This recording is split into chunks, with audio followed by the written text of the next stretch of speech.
Llamada a pista, episodio 116. Hola, muy buenas y bienvenidas y bienvenidos a Llamada a Pista, el programa, el podcast en el que hablamos de ese desconocido deporte que es la esgrima. Este podcast está pensado por y para ese extraño parque especial colectivo de seres humanos que decidimos no dedicarnos ni al fútbol, ni al baloncesto, ni al tenis, ni a ningún otro deporte conocido, y que por el contrario preferimos en pleno siglo XXI blandir la espada y enchufarnos a la pista. Hoy estamos aquí un viernes más, una semana más. Maribel Matei, muy buenos días. Buenos días, Willy. Y Santiago Godoy, muy buenos días, Santiago Godoy. Buenos días, Willy. He descubierto una nueva, me encanta tu voz congestionada. Tiene mucho más carácter y es mucho más sensual. Tengo la voz congestionada, se nota que estoy congestionado, es que estoy ahí con Un poquito. de... Sí, un poquito constipado, estoy ahí con la voz un poquito Se nota. Pero cosa que me gusta, me encanta. Yo ya sé que mi voz te enamora, sea como sea y esté como esté. Es así, ya lo sé, Santiago Godoy. Te tengo comprado con mi voz. Me tienes ganado, jodido.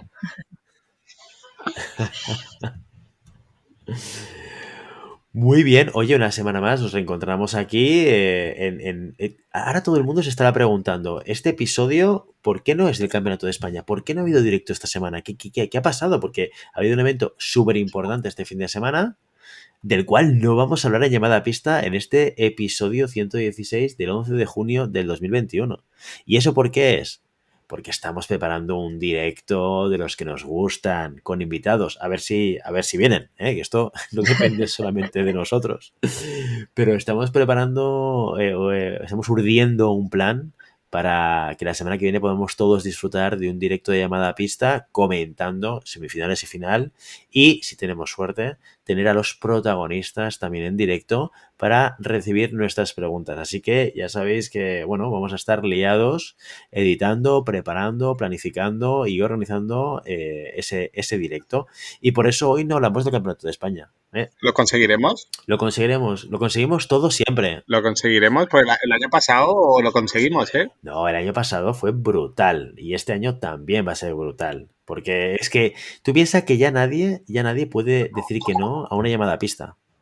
La gente está esperando, están listas. Hostia, ¿y cuándo me llamáis? Claro. Nunca he pasado por llamada a pista. ¿Por qué no me llamáis? Bueno, porque hacemos un episodio a la semana, no hacemos 50. Hay una guerra interna. O sea, si eres un tirador de élite, no has pasado por llamada a pista, no eres nadie. Nadie. Exacto. Ahí está. Todo el mundo se pelea por estar aquí en llamada a pista, como también se pelean por ser patrocinadores, aunque no todo el mundo lo consigue. De hecho, el gran campeón de los patrocinadores, el gran campeón de nuestros corazones, es, sin lugar a dudas, y por lo menos hasta el final de temporada, los NEPs. Esos tornillos que aseguran nuestras puntas. Oye, tornillos que hemos visto durante todo este fin de semana en muchos floretes y en muchas espadas de muchos competidores. Ya les preguntaremos la semana aquí en los campeones si llevan o no NEPs, y en función de eso, igual nos tendremos que equilibrar un poquito. No, pero seguro, yo no vi ninguna punta saltar. No sé, Matei, tú, que yo sé que tú estuviste enganchada 24 horas a la competición. ¿Tuviste alguna punta saltar o no? 24/7 estuve. No vi ninguna punta saltar, la verdad. Esto es evidentemente un claro... una clara señal de que todo el mundo utilizaba NEPs, sin duda alguna, porque si no, hubiese sido diferente. ¿Y dónde puedes encontrar los NEPs? Os preguntaréis en estos momentos. Pues mira, en dos sitios muy fáciles, muy sencillos. Uno en internet, donde puedes encontrar cualquier cosa, pero también los NEPs, en fencingfan.com, en su página web. Y también en vuestro distribuidor favorito. Acércate a tu distribuidor de confianza y seguro que va a tener los NEPs, sin duda alguna. Así que ya lo sabes. Si quieres más sobre NEPs, www.fencingfan.com. Dicen las malas lenguas que en la Deep Web ya los NEPs cotizan como el Bitcoin. Exacto. Sí. Los puedes intercambiar por bitcoins. Cuidado, ¿eh? ¿Tú has visto cómo ha crecido el valor de las bitcoins? Brutal, ¿eh? Pues brutal. Así crecerán los de los NEPs y encima no parece tan timo. Funciona mejor. Los puedes usar más ocasiones. Bueno, pues los NEPs más. Totalmente. Así es, pero no solo de patrocinadores vive el hombre. ¿De qué vive también el hombre y la mujer, Maribel Matei? Pues de nuestros mecenas. De nuestros mecenas, Por supuestísimo. efectivamente. Además, yo ya lo decía Willy antes de empezar a grabar, que estaba hablando con Edu Sánchez. Yo tengo ahí una relación ya muy, muy personal con algunos, ¿eh? O sea, realmente desde que nos pagan, les respondo a los WhatsApps y todo. Porque tenemos una cercanía magnífica a nuestros oyentes y a nuestros mecenas. Somos gente muy cercana. Somos Campechanos, exacto, como el rey. como el rey, pero sin Emérito, robar. el emérito. El último mensaje que me envió Edu Sánchez Code es: ahora que soy tu dueño. Y digo, bueno, vale, creo que lo de los mecenas se nos Vaya, está pues a yendo mí no las me hablas manos. Sí, así, ¿eh? pero Ya te lo digo yo. a ti te la con más respeto Hombre. porque a Santi Godoy solamente hay una persona que le llame señor Godoy y esa persona no está aquí. Pero qué bien sienta a señor veces, mayor. el Exacto. trato de El trato de que Mister no te conozco de Señor. nada y pienso que tratándote de usted es la mejor manera de poder acercarme a ti. Pero sí, pero no. Esto no funciona así. Pero Conmigo bueno, funciona. Conmigo, yo soy carne de cañón para estas cosas. pero bueno, no nos desviemos del tema, que estábamos hablando de los mecenas. ¿Qué son los mecenas? Matei, danos un poquito de información para que la gente sepa de qué estamos hablando, porque igual acaba de aterrizar alguien en este podcast, es su primer episodio y dice, ¿y esta gente de qué está hablando? Matei, explícanos, ¿qué es un mecenas? Y dice, me está encantando cómo me puedo hacer Exacto. mecenas, ¿no? Bueno, pues mecenas es esa figura que tenemos en Llamada Pista, que lo que hace es, con una pequeña aportación al mes, con 5 brillos, pues nos permite cada semana hacer este programa en las mejores condiciones posibles y embarcarnos en proyectos tan locos como es retransmitir un preolímpico o hacer directos del Campeonato de España que se están cociendo ahí a fuego lento. Muy bien, efectivamente. Pero bueno, no solamente de la felicidad. Me ha gustado mucho el uso del diminutivo Matei. Muy bien, eurillos. Eso parece que sea menos. Podríamos decir 5 eurillos o 4 euros, porque el diminutivo hace que se rebaje por lo menos un 20% del valor económico. Pero no solamente de la felicidad de dar dinero, que esto de dar dinero da mucha felicidad, vive un mecenas. También se lleva otra serie de beneficios. Y ahora sí, hoy Godoy, señor Godoy, tengo que decir, por favor, dinos qué se lleva un mecenas Señor Godoy, al ser mecenas de Llamada Pista.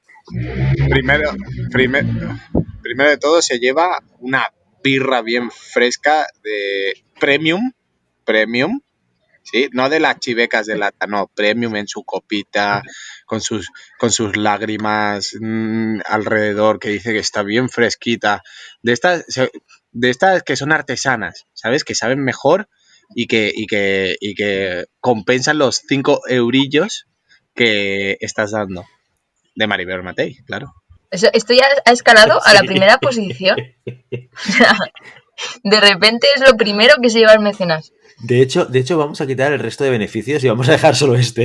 Es que es lo único que valoro. Claro. ¿Te das cuenta que es lo único por lo que pregunta la gente? Oye, ¿cuándo me va a llegar la cerveza de Maribel Matei? Exacto. Pero ni audio ni nada, no, solo mi cerveza. Yo que tú quitarías el resto. Es más, para la siguiente temporada estamos pensando en distribuir cervezas alrededor de todo el territorio. Sí, ya no hace falta ni que esté Maribel Matei al lado. Sí, llamáis Claro. a Maribel Matei y os enviamos os envía una cerveza premium para que la disfrutéis ahí con una llamada telefónica viendo una puesta de sol en la playa o estando en la sierra ahí tranquilitos o en un parque con niños, ¿por qué no? Y ahí hablar de esgrima a través de videoconferencia y tu cervecita bien fresquita que llega a tus manos a cualquier punto del territorio. ¿Qué te parece, Willy?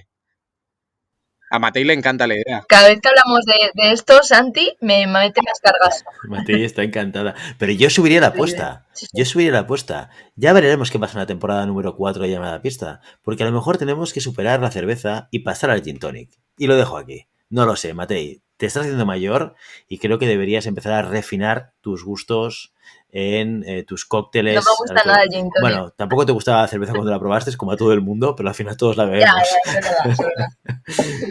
Eso es cierto. Bueno, pero no solamente se lleva alcohol el mecenas, en este caso, sino que además, si nos envía un audio, lo publicamos en el programa, eso sí, con el contenido para todos los públicos, por favor. Te nombramos en el programa el día que decides hacerte mecenas, que esto da gloria a los oídos de uno mismo escuchar tu nombre pronunciado por otra persona.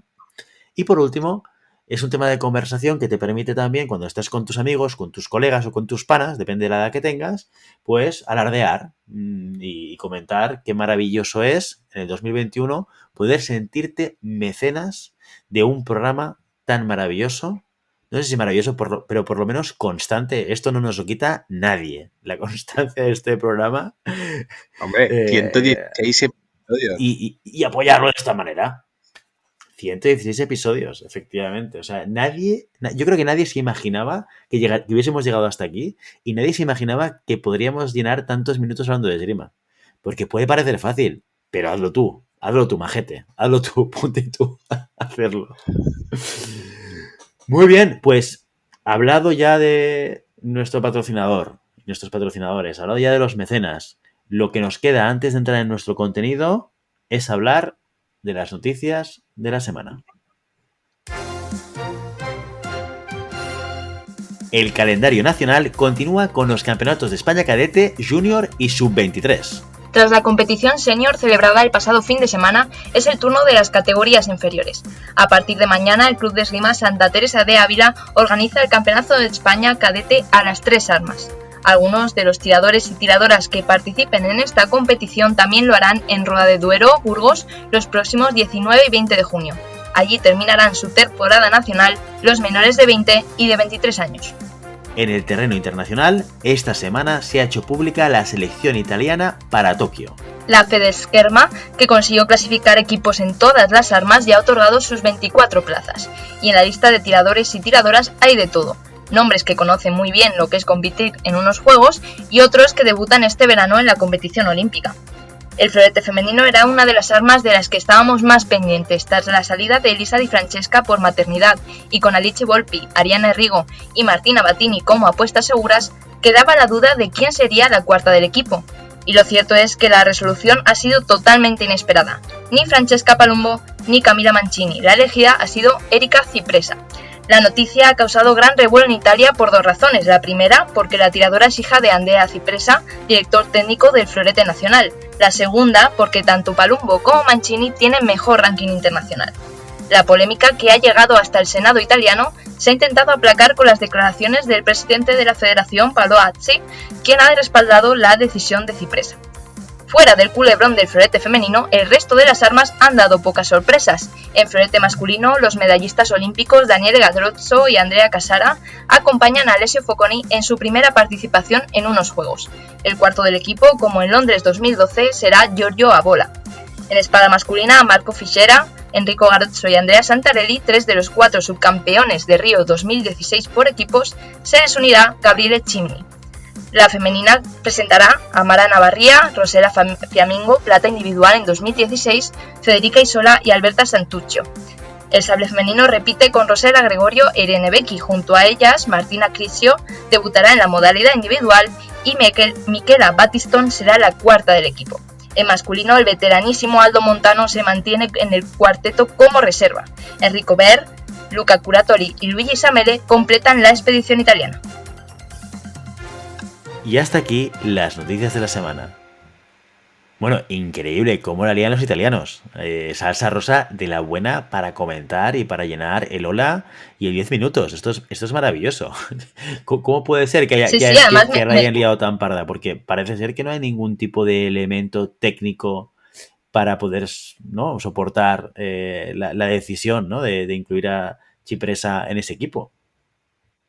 Pues es lo que están diciendo muchos italianos e italianas, porque además, claro, esto no es como aquí. O sea, aquí la esgrima pasa un poco desapercibida y las decisiones que pueda tomar la federación pues nos afectan y nos interesan a los que hacemos esgrima, pero allí realmente, como la esgrima es un fenómeno, ya digo que es que ha llegado hasta el Senado italiano. Un senador ha preguntado específicamente por qué se ha tomado esa decisión desde el comité técnico, ¿no?, de la federación, y ha tenido que salir el presidente a decir que él respalda la decisión, diciendo que el ranking internacional y el nacional no son los únicos criterios que tiene un entrenador para elegir quién va a los Juegos Olímpicos, que tiene que ver también el rendimiento más reciente de tiradoras y tiradores, y que en este caso Andrea Cipresa ha considerado que su hija, que Erika, pues tenía un mejor rendimiento, venía haciendo un mejor rendimiento en las últimas semanas, ¿no? Y eso es lo que ha decidido finalmente la composición del que llaman el Dream Team, ¿no? El Dream Team italiano, que es el de florete femenino,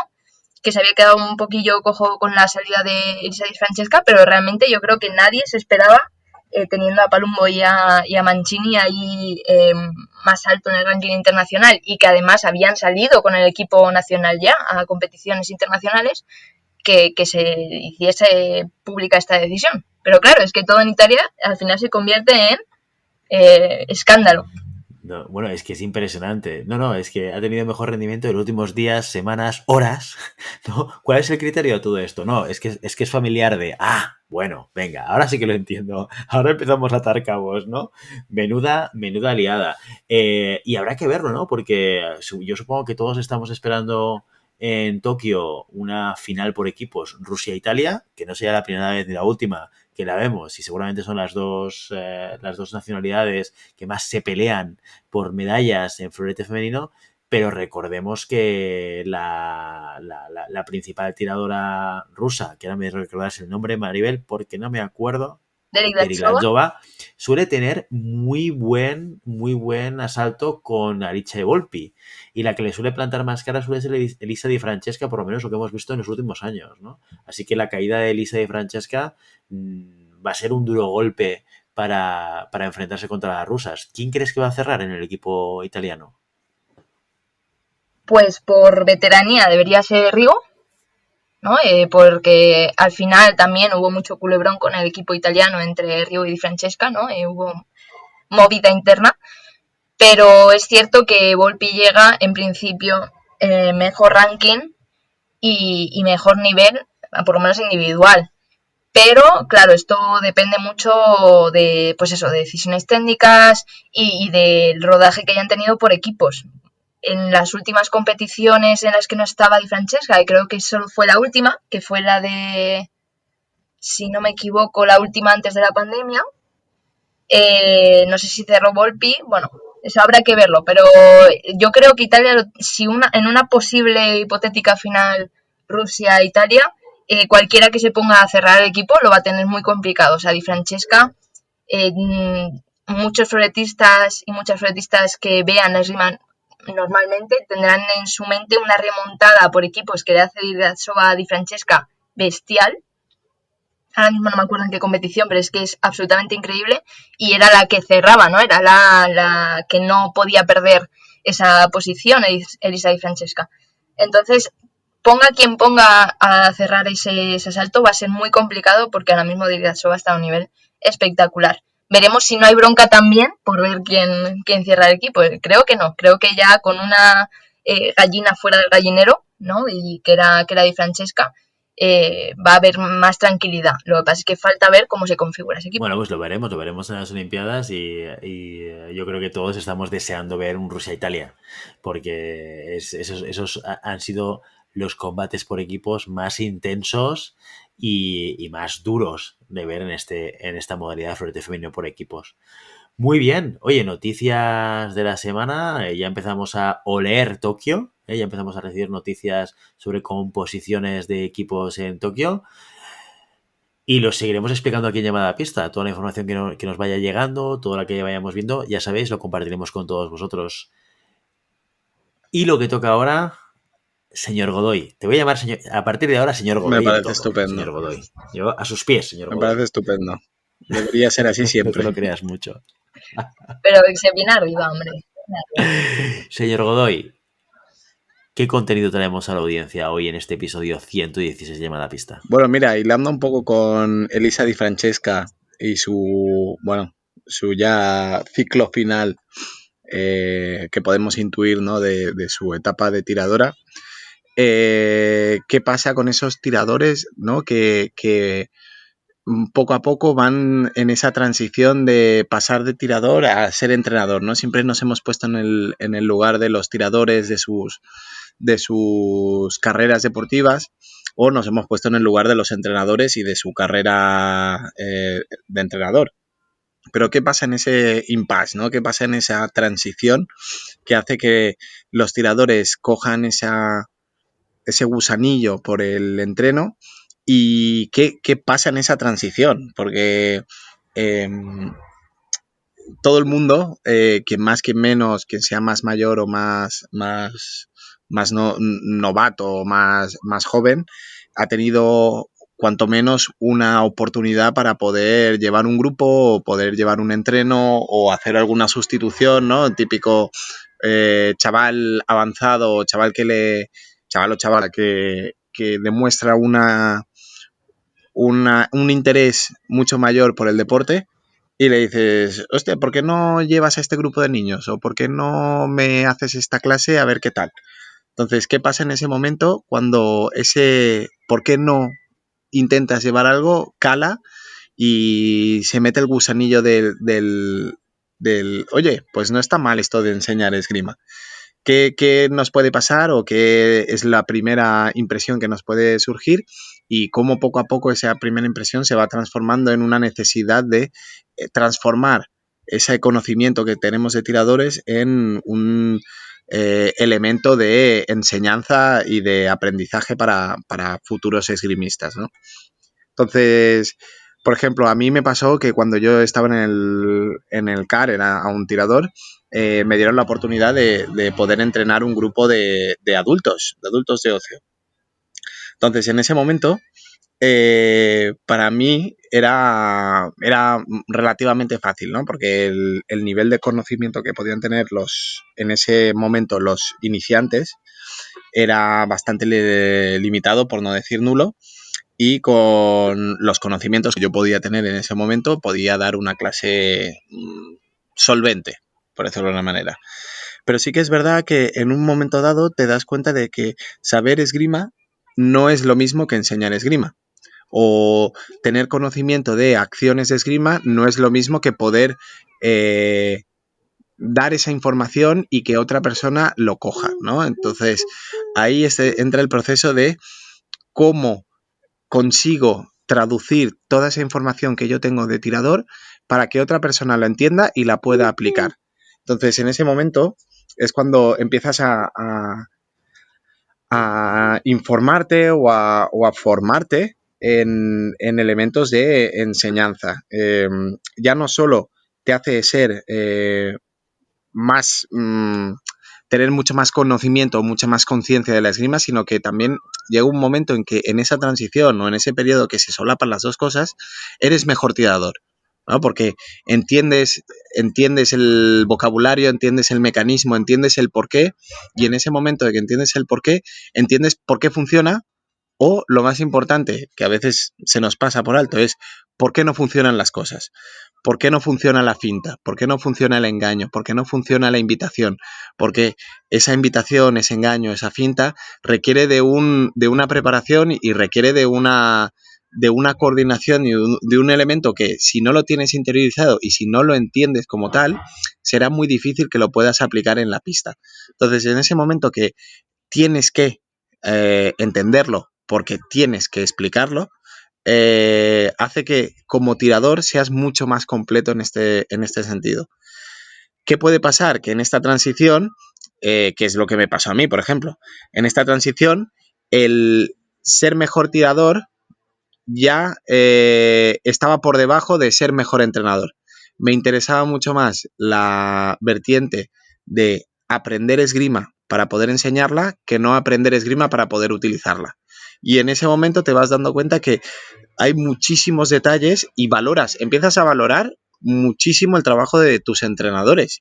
Por el momento que tú eres consciente de todo el trabajo que hay previo, todo el trabajo de investigación, todo el trabajo de formación, todo el trabajo de planificación, que para ti como tirador es invisible, se hace visible.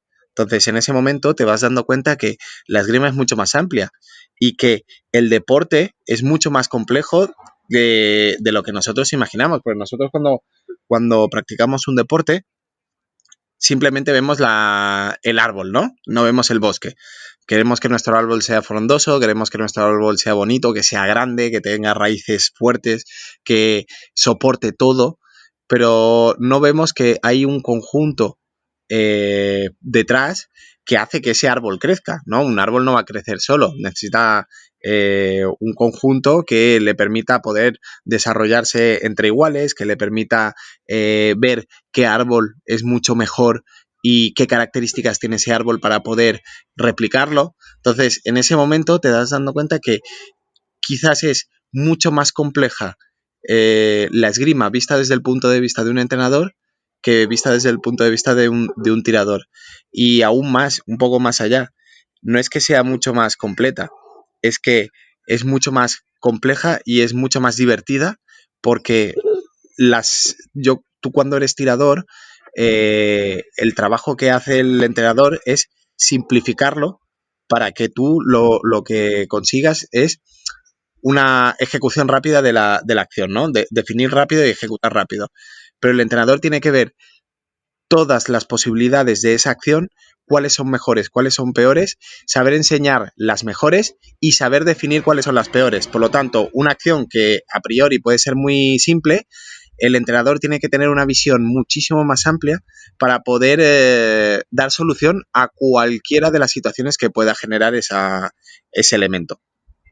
Y aquí te lanzo una pregunta, Santiago Godoy, y también a ti, Maribel Matei, porque tú también estás en este proceso de transición, ¿no? Ya muy metida, ¿eh? Siendo entrenadora de un grupo en tu club. Me gustaría saber, en esa transición de tirador a entrenador, aparte del genérico que nos has comentado al principio, Santi, que lo entiendo bastante bien, ¿no? El hecho de que no es lo mismo saber hacer que enseñar a hacer, son dos conceptos completamente diferentes, son competencias necesarias muy, muy diferentes. Pero aparte de esto, en concreto, ¿cuál es el primer reto, el primer desafío al que te enfrentas como entrenador? ¿Qué es lo primero que dices? Ostras, esto es súper complicado, esto es súper difícil, esto tengo que aprender a hacerlo. Para mí fue la comunicación. Para mí fue el hecho de cómo no lo vais a entender. ¿Sabes? Es un elemento con el tiempo, se te hace callo, ¿no? Por ejemplo, en espada tenemos un elemento muy, muy recurrente que es el brazo primero. El brazo siempre va primero, ¿no? Y llega un momento, al principio de todo, que es ¿cómo no vas a entender que el brazo va primero? ¿Cómo no te va a salir que el brazo vaya primero? Tú lo que no entiendes hasta ese momento es que quizás tú llevas cientos, por no decir miles de horas de entreno donde te han machacado el brazo primero y tú pretendes que el primer día la persona que coja un arma entienda que el brazo va primero, que es una coordinación súper compleja en este sentido y que atenta contra la seguridad personal, porque cuando tú dices el brazo va primero, a la gente lo primero que le sale es que tengo miedo de que me aparte la espada. Y ese elemento del miedo, ese elemento de la coordinación, ese elemento de ¿cómo no lo vas a entender? Si la punta va primero y la punta toca, da igual que te aparte la espada. Entonces, el saber comunicar y el saber hacer entender al alumno que independientemente de lo que puedas pensar, la coordinación del brazo en este caso tiene que ir primero y que cale, no es solo que tú lo digas, porque lo puedes decir miles de millones de veces, sin exagerar, lo puedes decir miles de millones de veces, pero que cale en la persona y que lo entienda y que obviamente como todo en la vida hay gente que lo entiende más rápido, hay gente que lo entiende requiere de más tiempo para la consecución de este elemento, saber definir quién necesita más, quién necesita menos y poder comunicarlo de la manera correcta para las dos personas, ¿no? Porque hay personas que tú dices, no, estira el brazo. Me acuerdo lo que tú dijiste, Willy, ¿no? Yo necesito entender el ejercicio. Yo necesito entender por qué pasan las cosas. Y hay gente que no lo necesita. Hay gente que le dices, no, 1-2. Y hay gente que 1-2 lo entiende y dice, lo puede hacer mejor o peor. Y hay otra gente que dice, no, no, pero ¿por qué 1-2 si al final yo lo que quiero es que no me coja, ¿no? Que no vea que voy a atacar? O hay gente que dice, sí, sí, lo entiendo, pero es que en mi cabeza no funciona, o sea, no me sale. Entonces, en ese momento que puede hacer un clicky, ¿no? El entrenador novel puede decir, joder, pues lo tienes que hacer sí o sí, transformar lo tienes que hacer sí o sí, en algo que no sea violento para el alumno, es algo que para mí fue el primer shock, el de paciencia, entendimiento, empatía y machacarlo. Bueno, yo en mi caso, en parte también la parte de la comunicación, pero sobre todo es que yo no había trabajado nunca con niños. O sea, yo empecé trabajando con niños y yo soy la más pequeña de mi familia, nunca había tratado con niños, jamás. Y encima tenías que explicarles esgrima, que además yo no llevaba tanto tiempo haciendo esgrima. O sea, había muchas cosas que incluso yo no las entendía muy bien, ¿no? Entonces iba a la par aprendiendo como tiradora y como entrenadora, ¿no? Y empecé, pues como empiezan muchos y muchas, que es ayudando en el club, con grupos. Y para mí era muy complicado, primero, comunicarme con los niños y que me entendiesen, teniendo en cuenta que yo estaba como tiradora aprendiendo cosas mucho más complejas, tener que enseñar, digamos, la base, lo más sencillo, me costaba. Y además también me costaba mucho, y eso que empecé con un grupo muy pequeño, el llevar un grupo. O sea, no es una clase individual, no es te pones delante de una persona con el peto y te pones a dar clase, no es que tienes que hacer una planificación o tienes que pensar todo un entrenamiento de grupo que desarrolle distintas habilidades y que tenga una coherencia interna de entrenamiento. Entonces, a mí eso me costó mucho y de hecho es algo que sigo trabajando y que es lo que más, o sea, más allá de ver a un alumno individualmente y darle clase individualmente, las dinámicas de grupo, cómo gestionar problemas que hay dentro del grupo, cómo hacer que vayan todos más o menos a la par, a pesar de que haya gente que ha empezado antes, que ha empezado después, cómo intentar homogeneizar esto, es lo que más complicado me resultó y que me sigue resultando y que sigo aprendiendo y bueno, más o menos lo voy solventando. Pero me costó mucho el hecho de, claro, porque es lo que decía Santi, ¿no? Que cuando tú entrenas, cuando tú eres tiradora o tiradora, no ves lo que hay detrás. Todo la preparación del entrenamiento, cómo hacer un entrenamiento que tenga sentido con unos objetivos de competición. Entonces, eso me costó muchísimo. Yo trabajando con niños encima no tenía esos objetivos de competición, obviamente, porque era una categoría de formación. Entonces yo en ese momento estaba muy metida en la competición, me costó un poco adaptarme no, claro, es que tienes que enseñar la base, es que estos niños, pues obviamente son niños, tienen problemas de coordinación, de motricidad, tal, que es algo que tienes que trabajar más en los niños, que a lo mejor yo, como empecé mayor, pues ya no trabajaba tanto. Entonces el shock para mí fue trabajar con niños. Y a partir de ahí pues se despliegan un montón de problemáticas que a mí me surgieron de comunicación, cómo puedo hacer entender a niños algo que me ha costado a mí entender cuando ya yo soy mucho más mayor, problemas de cómo planifico, qué capacidades tienen que trabajar los niños más, qué tienen que trabajar los niños menos, cómo puedo llevar un grupo sin que, o sea, trabajando la esgrima sin que esto sea un parque infantil, ¿no? Porque al final tienes que aprender esgrima y los padres lo llevan para que aprenda un deporte y a la vez poder engancharles, que les resulte divertido, porque claro, yo como tiradora junior, pues muchas veces mis entrenamientos eran desplazamientos, tal, y es que si pones a unos niños a hacer desplazamientos, pues se te van al tercer día, ¿no? Entonces, un poco ese equilibrio entre diversión, formación, enseñar esgrima, que tengan una buena base para los que sigan y también con el deseo de que continuasen, ¿no? Ya no es que si lo hago mal, a lo mejor estos niños son socios que se van. Entonces, bueno, es algo que me lancé un poquillo a la piscina. O sea, hay gente que tiene claro que quiere ser entrenador y lo es. Hay gente que no tiene claro que quiere ser entrenador y no lo es, porque no se ve. Y yo no tenía nada claro que quisiese hacerlo, pero me lancé y luego me ha encantado, ¿eh? Y me encanta.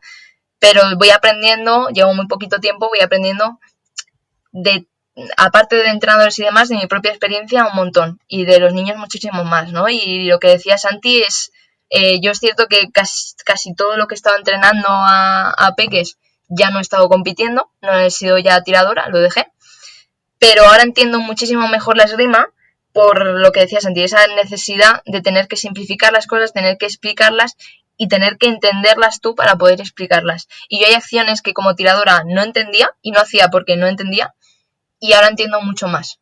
A lo mejor no completamente, porque no sé si llegaré a comprender algunas cosas completamente, pero sí lo básico para poder enseñarles y poder guiarles en su aprendizaje, ¿no? Que no sea, pues tienes que hacer esto porque sí, sino vamos a descubrir la forma en la que tú puedes entender que esto tiene sentido, ¿no?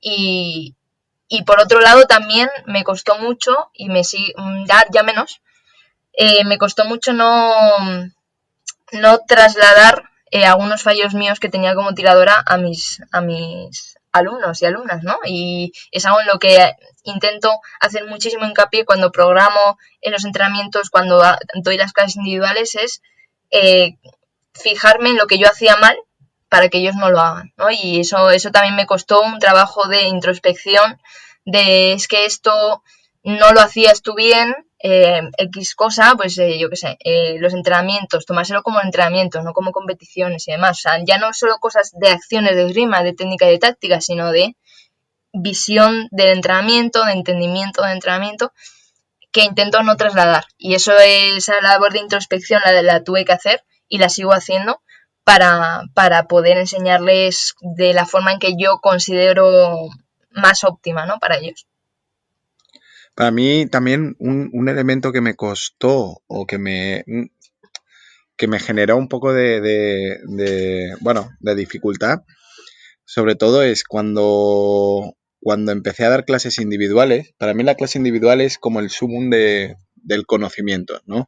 Sí que es verdad que la clase no tiene nada que ver una clase individual con una clase de grupo, y es el hecho de, como tirador, y este es uno de los conflictos que yo tuve como tirador y entrenador, es como tirador te enseñan a tocar y como entrenador tienes que enseñar a que te toquen. Entonces, ese cambio de mentalidad o ese cambio de chip, cuando eres tirador, cuesta mucho, ¿no? Porque es el hecho de cómo dejar que te toquen o cómo enseñar un movimiento sin caer en ser muy falso, ¿sí? Enmascararlo bien o este trabajo más fino, y sin caer en el hecho de, hostia, aquí le puedo fastidiar, ¿no? Veo muy claro lo que va a hacer o cómo lo va a hacer. Entonces sí que es verdad que las clases individuales, además de lo que he dicho antes, ¿no? De la dificultad de que tienes que una misma acción poder entenderla en prácticamente todas las situaciones que se pueden dar, además de esas situaciones, invertirte de otras nuevas que a lo mejor tú no puedes llegar a comprender o tú no puedes llegar a que te salgan de manera natural, pero tienes que ponerle en esa tesitura al tirador para hacerle un tirador mucho más completo. Y es ese hecho de pasar de tocar, pasar de mentalidad de tengo que tocar, tengo que hacerlo profundo, tengo que no mostrar huecos, a ostras, tengo que empezar a mostrar huecos. Tengo que empezar a hacerlo mal, por decirlo de una manera, porque no nos equivoquemos. Una clase individual tiene que enseñar huecos, tienes que enseñar a qué fallos son los que podemos aprovechar de mejor manera. Y esos fallos tienen que ser medidos, tienen que ser reales, bueno, todo eso que te dice el entrenador, no tienes que hacerlo así, cuando pasas al otro lado, tienes que empezar a hacerlo así para que sea el otro el que toque. Entonces ese cambio de chip a mí me costó un poquito. Yo os voy a confesar que una de las cosas que me encantarían, que está dentro de mis planes, es acabar entrenando esgrima. Me gustaría, es una cosa que yo tengo en mente y cada año que pasa un curso de entrenadores aquí en Barcelona pienso, a ver si puedo, a ver si puedo, a ver si puedo, y nunca se ha dado el caso todavía y este año no va a ser tampoco el caso, pero espero que en un futuro próximo pueda involucrarme un poquito más con el mundo de la esgrima y me encantaría dar un grupo de personas y ayudarlas a crecer en la esgrima. De hecho, a veces, te confieso, Santi, que cuando estamos en el club y hacemos trabajo en parejas, a veces sale de mí explicarles cosas, ¿no? Y explicarles algún elemento técnico-táctico o intentarles compartir parte del conocimiento, ¿no? Que he podido adquirir ya sea a través de llamada a pista, porque aquí hemos hablado de un montón de cosas y he aprendido un montón de cosas en este programa, ya sea por los años de esgrima que también llevo a mis espaldas, ¿no? Pero es una cosa que es muy divertida de hacer. Entonces, y aquí es una sola pregunta, ¿no? Una persona en una situación similar a la mía, imaginaos un aficionado de la esgrima con una edad determinada, más joven o más mayor, que también tiene esta inquietud, ¿qué le recomendaríais que hiciese? ¿Cuáles son los primeros pasos que diríais? Pues mira, si lo que te apetece es no necesariamente dedicarte a la esgrima, pero participar en el club y llevar algún grupo, ¿cuáles son los primeros pasos que debería dar esta persona? Yo le diría que pierda el miedo. Sobre todo que pierda el miedo a pedir el llevar un grupo. O sea, creo que no existe ningún entrenador ni ningún club del mundo, me atrevería a decir, que no que le pusiera trabas a alguien interesado en enseñar esgrima a que pudiera hacerlo. O sea, la esgrima, una de las cosas bonitas que tiene es que ese sentimiento de cooperación y ese sentimiento de enseñanza por parte de los practicantes, yo me lo he encontrado en todos. Incluso ya lo hemos hablado varias veces de lo más bonito que después de una competición ir a tomarte la cerveza con el entrenador rival y decir, oye, mira, yo he visto esto en tu tirador y, oye, ¿qué ha pasado en mi tirador? Que el tuyo lo ha fulminado en la pista. Pues mira, hemos estado trabajando esto así, así, así, y no tienen ningún tipo de problema en explicarte cómo trabajan, cómo lo hacen, todo esto que nosotros lo vivimos como entrenadores y que hemos sido tiradores antes, porque la gran mayoría de entrenadores de esgrima han sido deportistas y han sido esgrimistas en activo, está con el ADN del esgrimista. Y yo creo que es algo muy beneficioso para el club y para la gente del club. Entonces, tanto para el que quiere dar ese paso, ya no es ni siquiera el tema de, oye, quiero ser entrenador, simplemente quiero colaborar. Es algo que, comentándolo con entrenadores extranjeros, es muy común en otros países. Por ejemplo, en Italia es muy raro que un entrenador sea solo entrenador y se dedique y se gane la vida siendo entrenador, sino que tienen sus trabajos y de manera altruista o de manera, bueno, más limitada, pues se encargan de un grupo, se encargan de una franja, se encargan de un colegio. Yo creo que es algo que deberíamos tener y que, por ejemplo, si hubiera más gente que le perdiera el miedo y que se involucrara de esta manera, habría mucho menos problemas de logística de clubes en tema de encontrar entrenadores o encontrar relevos para según qué grupos. Entendemos que no hace falta tener un posgrado de alto rendimiento y llevar 30 años de entrenador de esgrima para poder llevar un grupo de niños. Pero sí que es verdad que con la poquita esgrima que podamos saber por experiencia propia o porque nos hemos informado, porque hemos trabajado en ello, ya se puede dar una clase a nivel básico. Entonces, lo que necesitamos no es tanto el conocimiento de la esgrima, sino como lo que ha dicho Matei antes, gestión de grupos, gestión de conocimiento, planificación, que eso sí que puede ser un poco más engorroso, pero a la hora de la ejecución de la clase, eh, todo ese trabajo farragoso anterior de planificación lo puede hacer el entrenador y llevar la sesión, al final, cualquier persona que tenga un mínimo de nivel o un mínimo de experiencia puede llegar a hacerlo. Entonces, adelante con toda esa gente que quiera hacer la experiencia. A lo mejor dice, oye, esto no es para mí y aquí se acaba el experimento, o a lo mejor dice, ostras, pues no está mal, a lo mejor me reservo una hora a la semana para poder llevar un grupo de chavales. Y ya os digo que el entrenador de turno o el club de turno estará encantado con este ofrecimiento. Pues yo le diría eso, probar.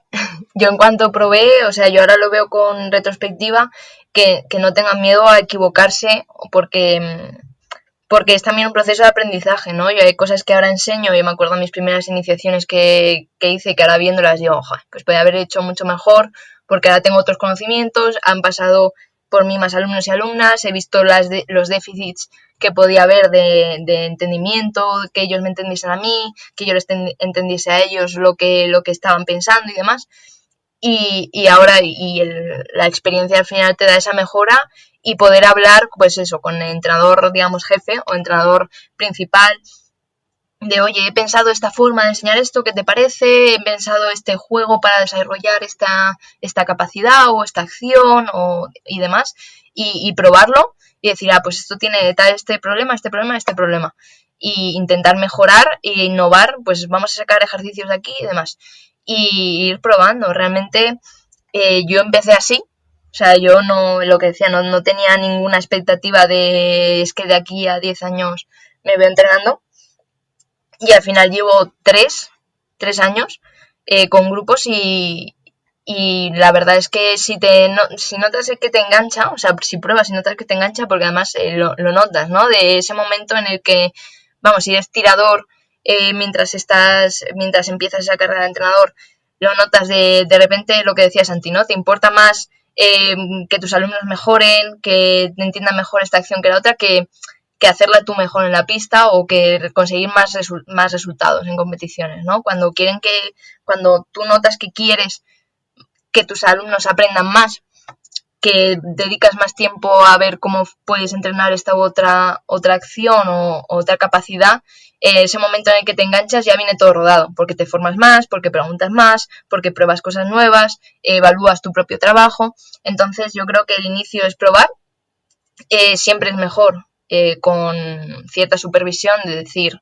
oye, pues qué trabajo hoy o qué tal, lo que decía, ¿no? La planificación de la sesión o de la progresión que tiene que llevar las sesiones, pues sí más controlada, pero que la sesión sea más autónoma, ¿no? Que tú puedas enseñar teniendo esos conocimientos básicos que cualquier persona puede tener cuando lleva un tiempo haciendo esgrima, y que tampoco es necesario que hayas hecho, o sea, que seas campeón de España ni que hayas estado en el equipo nacional. O sea, esto hay que desterrarlo un poco, porque mientras tú entrenas, sigues aprendiendo. O sea, no es como, no, es que con el conocimiento que tenía de tirador ahora voy a empezar a entrenar y hasta aquí llego. No, es que sigues aprendiendo nuevas formas de enseñar las cosas y entiendes mejor lo que hacías tú como tirador, ¿no? Entonces, ese hecho de, pues me voy a lanzar a la piscina, oye, ¿puedo llevar hoy la sesión? ¿Qué hay que trabajar? Esto. Y ahí probar formas de enseñarlo es la mejor forma de aprender. Y qué no decir la ayuda al club también, ¿no? Que esto es una manera de apoyar también la actividad del club de manera muy directa claro, en un deporte en el cual lo comentábamos esta mañana cuando intentábamos grabar, ¿no?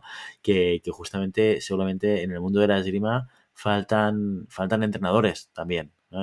Faltan muchas cosas, faltan tiradores, pero también faltan entrenadores para que puedan apoyar el desarrollo de esgrimístico de muchísima gente que también le gustaría hacerlo. Sí, además yo creo que mucha gente empieza, vamos, yo lo hice así, me pasó eso y hablando con otra gente, que empiezan así, ¿no? Es que yo quiero ayudar a mi club, ¿no? No, es que nos faltan entrenadores y yo quiero ayudar y quiero llevar grupos porque lo que no quiero es que el club pierda esos socios que a lo mejor no encuentran un grupo porque no hay gente para llevarlo. Entonces yo empecé así, básicamente, o sea, es como este grupo ahora mismo no tiene una persona asignada, si no ponemos a nadie se pierde, les tenemos que decir que no hay grupo, vamos a intentar sacarlo y a partir de ahí trabajar más y más, o sea, realmente y hacer crecer los grupos. Y es muy bonito, ¿no? Porque es cierto que lo hablábamos un día de que en España hay mucho sentimiento de club y a mí me parece bonito. Al final se retroalimenta una cosa y la otra. O sea, al final, indudablemente, cuanto más entrenadores haya, más difusión habrá, porque más ramificación y más capilarización habrá de la esgrima. Eso está claro. Entonces, creo que hay que hacer un pensamiento en quizás estamos mirando de una perspectiva errónea el coger a más gente o intentar llegar a más gente, porque sí que es verdad que hoy por hoy, intentar llegar a más gente además que es un trabajo complejo y es un trabajo con mucho volumen, llega un momento que si los entrenadores son los que son, pueden llegar hasta donde pueden llegar. Entonces, a mí me lo dijeron en una clase de posgrado, me decían, es que el deporte es muy complicado porque no es verdad que tú cuanto más horas trabajas, a más gente llegas, porque llega un momento en que el día tiene 24 horas, de las cuales puedes aprovechar 8. Si eres una persona, ya está, ese es tu tope. Entonces, si sois 2 personas, ahí se duplica el donde puedas ir. Entonces, no es tanto el multiplicar el número de horas, sino multiplicar el número de gente que puede dar clases al mismo tiempo. Entonces, yo creo que quizás nos estamos equivocando en intentar llegar a más gente y deberíamos intentar potenciar el tener gente para poder enseñar y a partir de ahí intentar acoger a más gente. Y yo creo que calidad hay y, hombre, si ya un 10% de los federados, ya estoy hablando de federados y no de gente que practica esgrima, un 10% de los federados quisieran coger algún grupo, un segundo, Bruno, quisieran coger a un grupo, pues eso te multiplica la gente que está practicando esgrima. Entonces, bueno, quizás un llamamiento a que la gente se motive y pierda el miedo a hacer esto, que es completamente paralelo, o sea, es complementario el trabajo de entrenador o el trabajo de monitor o el trabajo de coger un grupo al trabajo de tirador. No implica mucho más sacrificio ni implica mucho más esfuerzo y el resultado que podemos tener es mucho mayor y mejor en tema de calidad de servicio y en volumen de gente que podemos absorber. Pues aquí tenemos una idea más, una manera más de poder apoyar este deporte que tanto nos gusta. Además, para toda aquella gente joven, mira, aquí tenemos dos casos. Iba a decir, hablo de gente joven y ya te descarto, ¿eh, Santi? ¿Te has dado cuenta que ya te saco de la ecuación? No, hombre, no. Santi y Maribel son 2 ejemplos de 2 personas que se han ido involucrando en los clubs desde bien jóvenes y que también es un ejemplo muy bueno, ¿no? Gente que a lo mejor... Señor Godoy, es cuando estás en ese momento en el cual a lo mejor empiezas la universidad y a lo mejor tienes la posibilidad de poder involucrarte un poquito más con el club y además eso también te permite, bueno, ganarte 4 duros para pagar la segunda cerveza después de hablar con Maribel Matei, porque la primera te la paga ella, pero la segunda no. Matei, ¿qué nos tienes que decir? Yo, además de este llamamiento que ha hecho Santi a que la gente se lance a ser entrenador, como yo vengo aquí a hablar de mi libro, yo hago un llamamiento también a que las tiradoras, chicas practicantes de esgrima en cualquier nivel, se lancen más a ser entrenadoras, ¿no? Porque al final necesitamos, lo hemos hablado muchas veces, necesitamos referentes y una de las satisfacciones más grandes que he tenido yo como entrenadora es que una de mis niñas pequeñas diga que de mayor quiere ser entrenadora, ¿no? O sea, eso así es como crece también la esgrima femenina. Y tenemos muy poquitas entrenadoras en España y creo que es un rol que tenemos que empezar a ganar terreno en ello y que se nos empiece a ver, porque eso va a hacer que la esgrima femenina también crezca muchísimo. Bueno, vienes a hablar de tu libro, que también es nuestro libro, todo se ha dicho, que la diversidad y la igualdad de género es... Sí, pero yo es remarco, el libro de todos los que estamos aquí involucrados en Llamada Pista, pero bien hecho, bien remarcado y un muy buen apunte.